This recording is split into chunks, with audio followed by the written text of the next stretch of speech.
जब याद सकीना को तेरी याद आती है बाबा।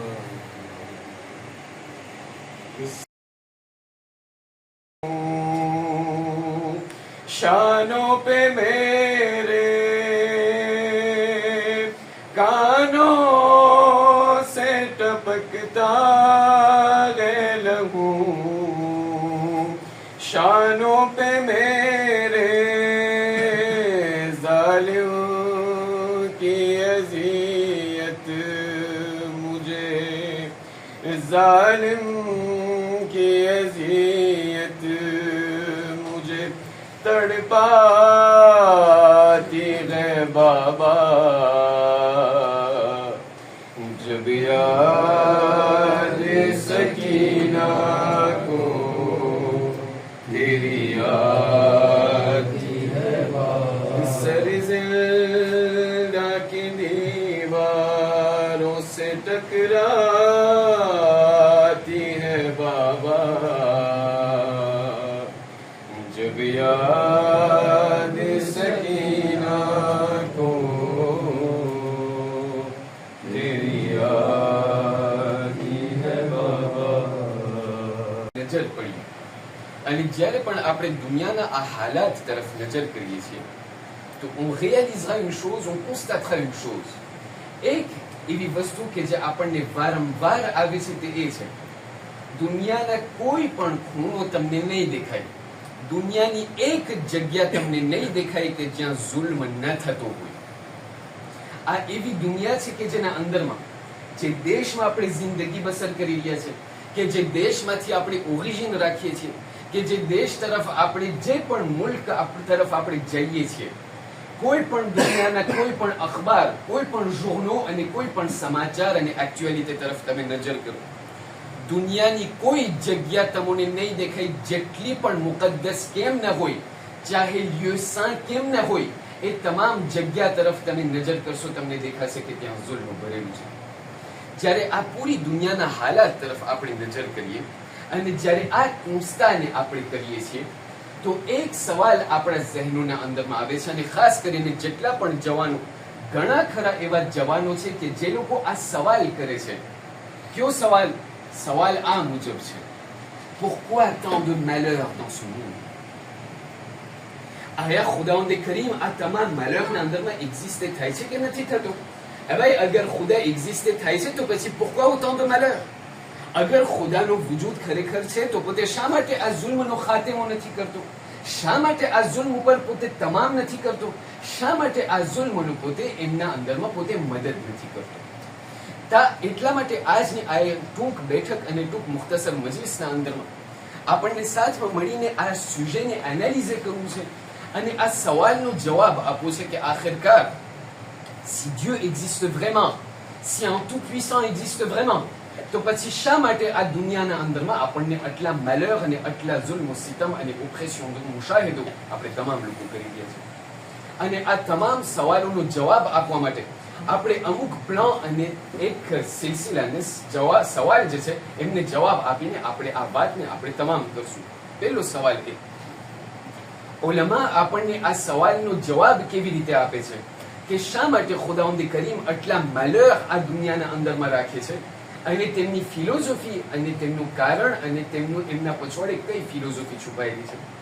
બીજું, અગર ખુદાવંદ કરીમ આ દુનિયાના અંદરમાં malheur અને જુલ્મ અને સિતમ રાખ્યો છે તો એના અંદરમાં મારો અને તમારો role en vivant en France, આવા દેશના અંદરમાં જીવીને મારો અને તમારો રોલ શું છે? અને ત્રીજું અને છેલ્લું, અગર ખુદાવંદ કરીમ મારા અને તમારા દરમિયાન આ દુનિયાના અંદરમાં જુલ્મ અને સિતમ રાખ્યો છે તો એના બાજુમાં આયા કોઈ સોલ્યુશન રાખેલું છે કે નથી રાખેલું? અગર સોલ્યુશન રાખેલું છે તો એમને આપણે આપણી જિંદગીના અંદરમાં કેવી રીતે ઉતારીએ? મારી થોડીક એક મદદ કરો એક બાવા જબરાન સલવાતના સહારાથી.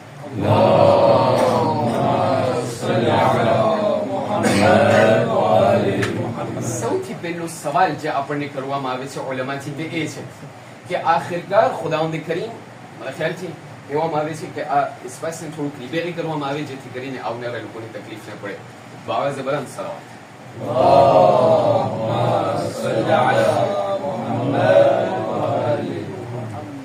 સૌથી પહેલો સવાલ કે જે આપણા ઓલમાથી કરવામાં આવ્યો તે એ છે કે pourquoi tant de malheur dans ce monde? શા માટે ખુદાવંદ કરીમ આટલા malheur આ દુનિયાના અંદરમાં રાખેલો છે અને શા માટે પોતે ડિરેક્ટમાં આના અંદરમાં મદદ નથી કરતો? શા માટે પોતે ડિરેક્ટમાં ઇન્ટરવેનિર નથી કરતો? સૌથી પહેલો જવાબ જે આપણા ઓલમા આપણને બયાન કરે છે તે એ છે કે હું તમે એક વસ્તુને સમજવું લાઝિમ અને જરૂરી છે. ઓલમાના સાક્ષી બોલી રહ્યું છું. તમે એક વસ્તુને યાદ રાખજો. ખુદાવંદ કરીમે જ્યારે આ પૂરી દુનિયા અને આ પૂરી કાયનાતને ખલ્ક કર્યો તો એક સિલસિલાને પોતે જે છે mise en place રાખ્યો છે. એક એવા અમુક એવા એલ્ગોરિથમ છે, અમુક એવા પેરામીટર છે કે જેને પોતે આ દુનિયાના અંદરમાં રાખ્યો છે જેથી કરીને આ દુનિયાની બિયાન્સેન્સ ચાલી રહી છે. આ તમામ એલ્ગોરિથમ અને પેરામીટરમાંથી એક પેરામીટરનું નામ, એક પ્રિન્સિપનું નામ છે le principe de cause à effet. દાખલા તરીકે હું અત્યારે જીવી રહ્યો છું મારા મા બાપ થકી. હું અત્યારે થયો એફે અને મારા મા બાપ થયા કોઝ. એ લોકો અગર એનાથી ઉપર ચડશો તો એ લોકો થશે એફે અને એ લોકોના મા બાપ થશે કોઝ. આવી રીતે આ પૂરો સિલસિલો પૂગી રહ્યો છે ખુદાવંદ કરીમ સુધી કે જે ખુદાવંદ કરીમ ઇલ્લતુલ ઇલલ છે કે જે તમામ એફેનો સૌથી કોઝ પ્રિન્સિપલ અલ્લાહ સુબ્હાનહુ વ તઆલા છે. એમનાથી સાદી રીતે અગર તમને સમજવું હોય તો સમજો. અત્યારે મારી સામે, હું તમારી સામે અત્યારે તાળી મારી રહ્યો છું. આ તાળીને મારું થયું કોઝ. આ તાળી મારવાથી જે અવાજ નીકળી રહ્યો છે એમને કહેવામાં આવે છે એફે. આપણને ઉલમા બયાન કરે છે બસ એટલું જ સમજો. આ પૂરી દુનિયા અગર ચાલી રહી છે તો c'est grâce à un système, grâce à un principe de cause à effet. હવે અત્યારે ખુદાવંદ કરીમ મારા અને તમારા, આપણા તમામ લોકોને આ દુનિયાના અંદરમાં મોકલ્યો છે tout en ayant un libre arbitre. કે મેં તને આ દુનિયાના અંદરમાં મોકલ્યો છે પણ એક વસ્તુને યાદ રાખજે, જે પણ તને કરવું હોય કર, જે પણ તને કામોને અંજામ આપવા હોય આપ, પણ એક વસ્તુને યાદ રાખજે, એક દિવસ આવશે કે જેને કયામત કહેવામાં આવશે. ત્યાં કયામતના અંદરમાં બે ડેવિઝ ચાલવાની છે. ના યુરો ચાલશે, ના ડોલર ચાલશે, ના બિટકોઇન ચાલશે, કઈ નહીં ચાલે. માત્ર બે વસ્તુ ચાલશે. એ ખુદાવંદ કરીમ કુરઆન મજીદના અંદરમાં chapitre 99 verset 7 et 8 કહ્યું બિસ્મિલ્લાહિર rahmanir rahim فمن يعمل مثقال ذرة ومن يعمل مثقال ذرة شرا يره. ત્યાં કયામતના દિવસે તો આવી તને બે ડેવિઝ કામ આવશે. અગર કોઈ પણ સારું કામ, એક એટોમ જેટલું સારું કામ તું કરીને આવીશ અહીંયા તને કામ આવશે. એક એટોમ જેટલું તો ખરાબ કામને અંજામ આપીશ એમનું અહીંયા પરિણામ અને એનું સાચીમાં અહીંયા જોવું પડશે. પણ એ દુનિયાના અંદરમાં હું કઈ નથી કરતો.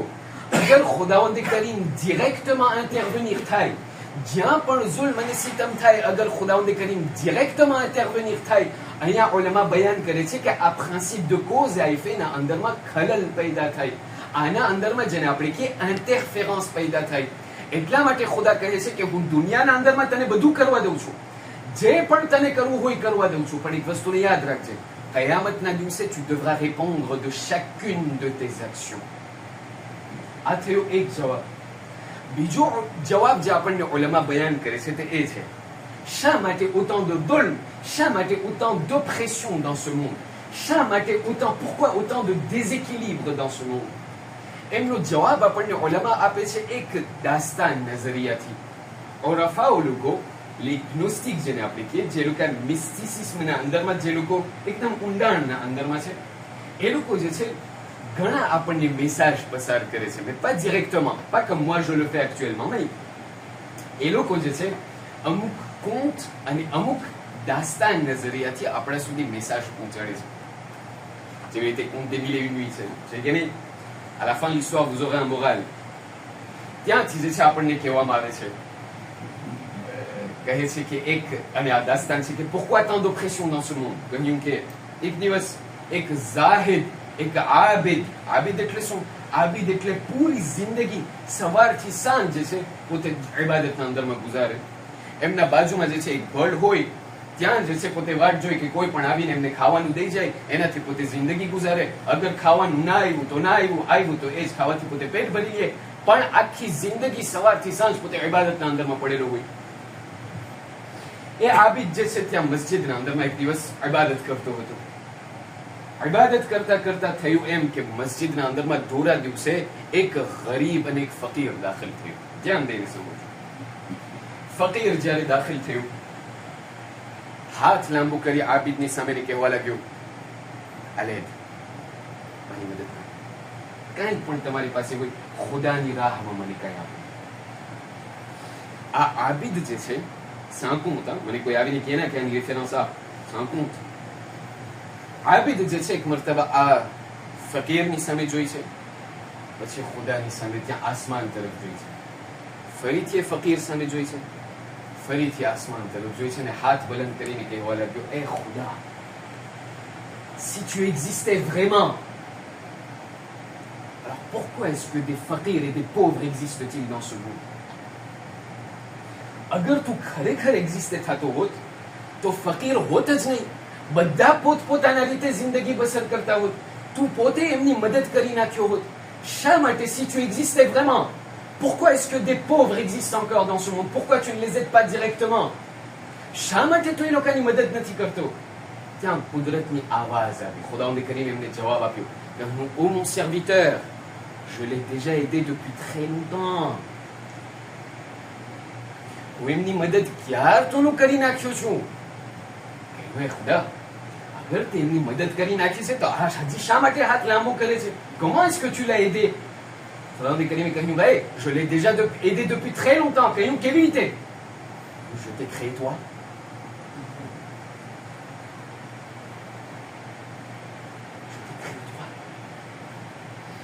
એમને મેં મદદ તારા જરિયાથી કરેલી છે. અગર મેં તને રિશેસ આપેલી છે, અગર મેં તને માલ આપ્યો છે, એનો અર્થ નથી કે તું બધું ઉગાડી જા. નહીં, અગર મેં તને રિશેસ આપી છે, અમુક લોકોને નથી આપી, એનો અર્થ એ થયો કે તું તારા હાથમાં ખિસ્સામાં હાથ રાખી અને ત્યાંથી એમની મદદ તું કર. શા માટે? c'est une épreuve non seulement pour lui, mais c'est une épreuve pour toi également. મેં તને પૈસો આપ્યો છે, હું તને જોઉં છે મને કે આયા તારું એટલું દિલ અને છાતી ખમે છે કે તારા ખિસ્સામાં હાથ રાખીને એમની તું મદદ કર. ત્યાંથી મને ખબર પડે છે કે આટલા શા માટે malheur છે. malheur એટલા માટે છે કે ખુદાવંદ કરીમ non seulement મારું ઇમ્તિહાન લેવા ચાહે છે. ખુદાવંદ કરીમ કુરાન મજીદના અંદરમાં chapitre 29 les 3 premiers versets, બિસ્મિલ્લાહિર રહમાનિર રહીમ, સૂરત અલ-અનકબૂત, અલિફ લામ મીમ, حسب الناس أن يتركوا أن يقولوا آمنا وهم لا يفتنون. શું લોકો એમ સમજે છે કે એ લોકો કહી દેશે c'est bon, on a cru en Allah, la ilaha illallah? શું એ લોકો એમ સમજે છે કે એ લોકો આ કહી દેશે તો on va les laisser tranquilles, on va pas les tester? وَلَقَدْ فَتَنَّا الَّذِينَ مِنْ قَبْلِهِمْ. n'oubliez pas, તમારા પહેલા જેટલી પણ કોમો વટાઈ ગઈ હતી, on les a tous éprouvés avant vous. શા માટે? فَلَيَعْلَمَنَّ اللَّهُ الَّذِينَ صَدَقُوا وَلَيَعْلَمَنَّ الْكَاذِبِينَ. તાકે ખુદાને ખબર પડે, ça c'est une métaphore, તાકે તમારા પોતાને ખબર પડે, તાકે distingue થઈ જાય પોત મેળે કે કોણ સાચું બોલવા વાળું છે અને કોણ ખોટે લા ઇલાહા ઇલ્લલ્લાહ કરે છે. જ્યારે આ બધું સમજાઈ ગયું તો એમનું છેલ્લું દાસ્તાન આપ લોકોને સુધી પહોંચાડવું ચાહું છું. કહ્યું, અગર ખુદાવંદ કરીને épreuve રાખેલી છે આ દુનિયાના અંદરમાં, તો il faut bien qu'il m'aide également à surmonter ces épreuves. અગર ખુદાવંદ કરીને મને મારા માટે મારા ઉપર ઇમ્તિહાન અને બલા નાઝિલ કરી છે તો લાઝિમ છે કે ખુદા મારી મદદ કરે. ખુદા કેવી રીતે મારી મદદ કરે છે? એનો જવાબ છઠ્ઠા ઇમામ સાદિક આલે મુહમ્મદ જાફર ઇબ્ન મુહમ્મદ અસ-સાદિક સલ્લલ્લાહુ વસલ્લમ અલૈહ, અલ્લાહુમ્મા સલ્લી અલા મુહમ્મદ. એક દાસ્તાનના અંદરમાં આપણને મળે છે. ઇમામ અસ-સાદિક જે છે એમની ખિદમતમાં એક ઝઈફા ખાતુન અને ઓરત આવી. એ ઝઈફા ખાતુન જે છે ઇમામ અસ-સાદિકની ખિદમતમાં પહોંચીને કહેવા લાગી, કહ્યું, એ મૌલા, કીધું એક પ્રોબ્લેમ છે, j'ai un petit souci. કહ્યું, શું? કહ્યું, મારો દીકરો જે છે ઘણા દિવસો થયા પોતે સફર ઉપર ગયો છે, આજ દી સુધી પાછો આવ્યો જ નથી. c'était prévu que પોતે આજે સાંજ સુધી આવી જશે, સાંજ થઈ ગઈ છે, હજી મારો દીકરાનો પતો નથી. અરે મારો દીકરો આવ્યો નથી, મને હવે વ્યાધિ થાય છે. ઇમામ સાદિક એવણે કહ્યું કે તારા ઘરે ચાલી જા, હમણાં આવી જશે. એ ખાતુન એમના ઘરે ચાલી ગઈ. હજી કલાક ન થઈ કે એ જ ઓરત પાછી આવી. કહ્યું મોલા મને હજી વ્યાધિ થાય છે, દીકરાનો હજી કઈ પતો નથી. માં છે જીઝરમ કરો. મા બાપને આપણે અત્યારે કદર નથી. એ મા બાપની કદર ખુદાવંદે કરીમ નબી મૂસાની કહે છે. ક્યારે? જ્યારે નબી મૂસાની માં આ દુનિયાથી ચાલ્યા ગયા. નબી મૂસા એટલું રડતા હતા. ખુદાવંદે કરીમે કહ્યું એ મૂસા રો, તમારો હક થાય છે. શા માટે? કારણ કે જે તમારા માટે દુઆ માંગતી હતી હવે એ દુનિયાથી ચાલી ગઈ છે. હવે જ્યારે ઘરેથી નીકળો તો દુઆ પડીને નીકળજો. કારણ કે જ્યાર સુધી માં હયાત હતી ત્યાર સુધી તમે આંસુસિયા હતા. કારણ કે પછવાડેથી માની દુઆ હતી કે જે તમારા ઉપર ભૂખલીએ બનતી હતી. માં છે જીઝન. ઇમામ સાદિકની પાસે ફરીથી આવી કહ્યું એ મૌલા મારો દીકરો હજી સુધી નથી આવ્યો, મને હવે વ્યાધિ થાય છે. કહ્યું તું ના વ્યાધિ કર, હાલી જા તારા ઘરે, હમણાં આવી જશે. જ્યારે એ બધું થઈ ગયું એક ફેરે એવું આવ્યું અમુક સમય બાદ કે ખુદ એ માં પાછી આવી. પણ આજ ફેરે જ્યારે આવી ત્યારે એમની હાલત એટલી ખરાબ કે કહ્યું કે એ મૌલા હવે મારાથી નથી ખમાતું. હવે મારી હાલત એ છે કે હવે એટલી મને વ્યાધિ થઈ છે કે મારો દીકરો હજી નથી આવ્યો. ઇમામ સાદિક એવણે કહ્યું કે એ માં તું તારા ઘરે ચાલી જા, તારો દીકરો ઘરે આવી ગયો છે. માં જ્યારે ફરીથી ઘરે પહોંચી તો જોયું કે ખરેખર દીકરો આવી ગયો છે. પણ એ સમજી નહીં, દિલના અંદરમાં બસ એક ખટકે. કીધું આનો અર્થ શું થાય છે? કે પોતે પાછી ગઈ મૌલા ઇમામ સાદિકની પાસે. કહ્યું મોલા જ્યારે હું પહેલી ફેરે તમારી પાસે આવી ત્યારે તમોએ મને કહ્યું કે આવી જશે, તું ના વ્યાધિ કર. પણ જ્યારે ત્રીજી ફેરે તમોએ જોયું કે હું એકદમ વ્યાધિમાં છું ત્યારે તમે મને કહ્યું કે ભાઈ હવે આવી ગયો છે. આનો અર્થ શું થાય છે? ઇમામ સાદિકે જવાબ આપ્યો, યાદ રાખજો ખુદાવંદ કરીમ અલ્લાહ સુબ્હાનહુ વ તઆલા કોઈને તે લિમિટ જ્યાર સુધી એમને ખબર હતી કે tu arriveras à supporter cette épreuve, ત્યાર સુધી પોતે તને એપ્રોવે કરતો હતો. બસ dès lors que ખુદાવંદ કરીમે જોયું કે હવે તારી પેશન્સ એમના લિમિટને atteindre કરી ચૂકી છે ત્યારે ખુદાવંદ કરીમે તને ત્યાં ફરજ અને ત્યાંથી તારા એપ્રોવથી તને લિબેરે કર્યો. એ વસ્તુને કદી પણ ના ભૂલજે. ખુદાવંદ કરીમ ક્યાં સુધી તને ટેસ્ટે કરશે? જ્યાર સુધી પોતે જોઈ છે કે તું ખમી શકે છે. બસ જે dès lors que પોતે જોશે કે હવે તારી પેશન્સ atteindre થઈ ગઈ ત્યારે ખુદાવંદ કરીમ એ તારા માટે દેનુમોન ત્યાં પેશ કરી દેશે. ખુદાવંદ કરીમ અલ્લાહ સુબ્હાનહુ વ તઆલા ખુદાવંદ કરીમ 70 માની મોહબ્બત ખુદાવંદ કરીમ એમનાથી વધારે છે. ખુદા કોઈ દિવસ નથી ચાહતો કે મને પેટખાના અંદરમાં રાખે. નહીં, ખુદા ફક્ત અમુક ઇમ્તિહાન મારાથી ચાહે છે. dès lors que પોતે જોઈ છે કે હવે બસ આની આ લિમિટ atteindre થઈ ગઈ છે, ખુદાને મજા નથી આવતી કે મને ત્યાં મુશ્કેલમાં રાખે. ખુદાવંદ કરીમ કહે છે બસ જ્યારે ઇમ્તિહાનના અંદરમાં પડી જા એક ફેરે તું મને કે એ ખુદા તમારી મદદ કર. સિન્સિરિટીની સાથે જ્યારે તું કે ત્યારે તું જો હું કેવી જલ્દી તારી મદદ કરવા. પણ જ્યારે ઇમ્તિહાન અને એપ્રોવની વાત આવે ને આપણને તરત એમનું એક સિનોનિમ કરબલા યાદ આવે. સાહેબ ખાનાની ફરમાઈશ કહ્યું મજલિસને તમે અંતમાં લઈ આવો, મસાઈબ અમો ચાહીએ છીએ. અબા અબ્દુલ્લાહ અલ હુસૈનના મસાઈબ. પણ સૌથી પહેલો સવાલ જ્યારે આ સવાલ મને આવ્યો કે ભાઈ મૌલા હુસૈનના મસાઈબ પડજો, હું મને પોતાથી સવાલ કરું છું મૌલા હુસૈનના હું કઈ મસાઈબ પડું? એ ઝઈફ બાપના એ મસાઈબ પડું કે જ્યારે એમના કડિયલ જવાનની લાશને કેવી રીતે ઉપાડી? એ ઝઈફ ભાઈના મસાઈબ પડું કે કેવી રીતે એક બીજા ભાઈના એક હાથને ઉપાડ્યા? શું એ ઝઈફ બાપના મસાઈબ પડું કે કેવી રીતે એમના 6 મહિનાની જાન માટે કબ્ર ખોદ્યા હતા? મને સમજ નથી પડતી અઝાદારો, કઈ મસાઈબના કઈ પહેલુંને હું બયાન કરું. શું એ ઝઈફ બાપના મસાઈબ પડું કે જેમની દીકરીને તમાચા મારવામાં આવ્યા હતા? અઝાદારો, મને એક વખત યાદ આવી રહ્યું છે કે જે વખતને અસરે આશૂર કહેવામાં આવે છે. જ્યારે મારા અને તમારા મૌલા જ્યારે એમના જમણી બાજુ જોઈ છે, ડાબી બાજુ જોઈ છે, ફનઝરા યમીનન વ શિમાલા, પણ એમને કોઈ નથી દેખાતું. એક મારા મૌલા છે કે જે કરબલાના મેદાનમાં યકુતન્હા પડેલા છે. મૌલા હુસૈન ત્યાં છેલ્લી રૂખસતી માટે તેમના બહેન ઝૈનબની પાસે આવ્યા છે. કહ્યું, એ બહેન ઝૈનબ, એ ઝૈનબ કુલથુમ, એ રબાબ અને રૂકૈયા, મારા આખરી સલામને તમે કબૂલ કરો. ત્યારથી જનાબે ઝૈનબની સાથે જ્યારે રૂખસતી લઈ અને જ્યારે મેદાન તરફ ગયા છે અઝાદારો, હું ટૂંકું કરું છું, મૌલા હુસૈનના મસાઈબ મારામાં એ તાકાત નથી કે મસાઈબ પડી શકું. બસ તમે તસવ્વુર કરજો, હું થોડુંક પડી ગયો છું, તમે થોડુંક સાંભળીને આપણે અહીંયાથી ખુદાવંદ કરીમની પાસે દુઆ માંગી છે. અઝાદારો, મૌલા હુસૈન ત્યાં મક્તલ તરફ ગયા છે. એટલી બહાદુરીની સાથે, એટલી શુજાઅતની સાથે લડાઈ કરી ત્યાં સુધી કે ત્યાં નહેરે ફુરાત સુધી પહોંચ્યા છે. બસ નહેરે ફુરાત સુધી પહોંચ્યા. એક મર્તબા ત્યાં નહેરે અલકમાની પાસે પહોંચી તેમના ઘોડાને કહેવા લાગ્યા, એ ઝુલજના, તું પાણીને પી લે, હું તારી વાટ જોઈ રહ્યો છું. બસ આ કહેવું હતું કે મક્તલ બયાન કરે છે કે ઝુલજનાએ પોતાના મોઢાને ફેરવી લીધું. કહેવા ચાહતો હતો કે એ મૌલા, જ્યારે તમે પોતે પ્યાસા છે, હું કેવી રીતે પાણી પી શકું? સલામ છે એ જાનવરની ફિદેલિટી ઉપર કે પોતાના ઇમામની પ્યાસને મહેસૂસ કરતો હતો. એ દુશ્મનો કેવા દુશ્મનો હશે કે જે લોકો ઇન્સાન હતા છતાં પણ જાનવરની બહાદુરી ન હતી.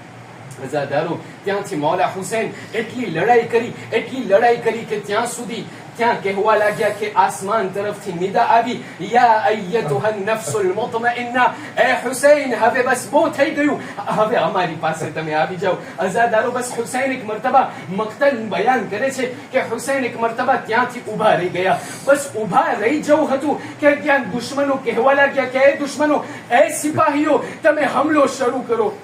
અઝાદારો, ત્યાંથી હમલો શરૂ થયો. અઝાદારો, જે લોકોના હાથમાં તલવાર હતા એ લોકો તલવારથી હમલો કર્યા. જે લોકોના હાથમાં નેઝા હતા એ લોકો નેઝાથી હમલો કર્યા. જે લોકોના હાથમાં તીર હતા એ લોકો તીરથી સહારેથી ત્યાંથી હમલો કર્યા. અને જે લોકોના હાથમાં કંઈ ન હતું એ લોકો પથ્થરના સહારાથી હુસૈન ઉપર હમલો કર્યા છે. ત્યાં સુધી કે હુસૈન ત્યાં જમીને કરબલા ઉપર પડ્યા છે. બસ અઝાદારો, જ્યારે હુસૈન જમીને કરબલા ઉપર પડ્યા, શિમ્ર આગળ વધ્યો અને શિમ્રના હાથમાં ખંજર છે. બસ અઝાદારો, તમે તમામ લોકો સમજદાર છો, ઇશારો કાફી છે.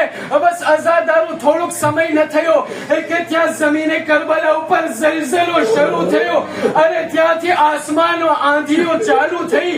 ત્યાંથી જનાબે ઝૈનબ કહેવા લાગ્યા, એ દીકરા સજ્જાદ, જરાક ખેમાને ઉઠાડીને તમે જુઓ બહાર શું થઈ રહ્યું છે. બસ અઝાદારો, સૈયદ સજ્જાદ ખેમાના પડદાને હટાવ્યા. શું જોયું? જમણી બાજુ જોઈ છે, ડાબી બાજુ જોઈ છે, કઈ દેખાતું નથી. બસ જ્યારે સીધી રીતે નજર કરી જોયું કે ત્યાં નોકે નેઝા ઉપર બાપનું કટાયેલું સર પડેલું છે. કહેવા લાગ્યા, અસ્સલામુ અલૈકા યા અબા અબ્દુલ્લાહ. આસમાનમાં નિદા શરૂ થઈ, અલા કદ કુતિલ અલ હુસૈન બિકરબલા, અલા કદ ذبح الحسين بكربلاء. બસ છેલ્લા જુમલાને સાંભળો અઝાદારો. ઝુલજના જ્યારે ફરીથી ખેમામાં આવ્યો છે, બધી બીબીઓ પેલા એક 4 વર્ષની દીકરી દોડતી 4 વર્ષની દીકરી દોડતી આવી ઝુલજનાના કદમોથી લીપટીને કહેવા લાગી, એ ઝુલજના, બસ એક સવાલનો જવાબ મને આપ. હલ સુqiya અબી અમ કુતિલા આતશાના, શું મારા બાપાને શહીદ કરવા પહેલા શું એમને પાણી આપવામાં? કબૂલ ફરમાઓ. પરવરદિગાર, અમારા કૌમના અંદરમાં ઘણા બધા મરીઝો છે, તમામ લોકોને શફાએ કામિલો આજિલ ઇનાયત ફરમાઓ. પરવરદિગાર, અમારા જેટલા પણ મરહુમીન છે, ખાસ કરીને જે સાહેબ ખાનાના મરહુમીન છે, એ તમામ લોકોને બક્ષી આપી જન્નતમાં આલી દરજ્જો ઇનાયત ફરમાઓ. પરવરદિગાર, અમોને તમામ લોકોને આ દુનિયાના અંદરમાં ઝિયારત હુસૈન નસીબ ફરમાઓ. આખિરતના અંદરમાં શફાઅત હુસૈન નસીબ ફરમાઓ. પરવરદિગાર, અમારી સૌથી મોટી દુઆ અમારા જમાનાના ઇમામના ઝુહુરમાં જલ્દ જલ્દ તાજીલ ફરમાઓ. અમોને એમના સાચા અંસાર અને આવાનમાં શુમાર ફરમાઓ. ربنا تقبل منا إنك أنت السميع العليم.